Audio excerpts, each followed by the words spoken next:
शेळीपालक मित्रांनो नमस्कार. आपल्याला माहीतच आहे की बऱ्याचपैकी आपले जे नवीन शेळीपालक या शेळीपालनाच्या व्यवसायात उतरत असतात ते काही दिवसांना आपला शेळीपालन व्यवसाय बंद करतात. आणि सध्या संख्या तर अशा आहे की 10 नवीन शेड चालू झाले तर त्यातले 9 बंद होतात, एखादाच चालू होतो.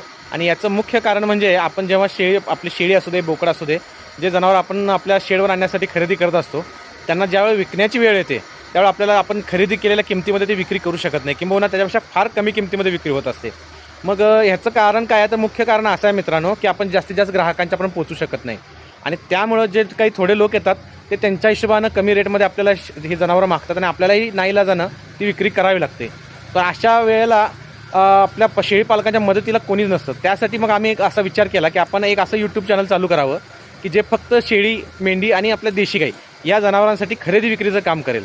आणि आपलं जे मुख्य चॅनल आहे ज्याच्यावर आपण शेळीपालनाचे व्हिडिओ टाकत असतो, शाश्वत फार्म, त्याच्या व्यतिरिक्त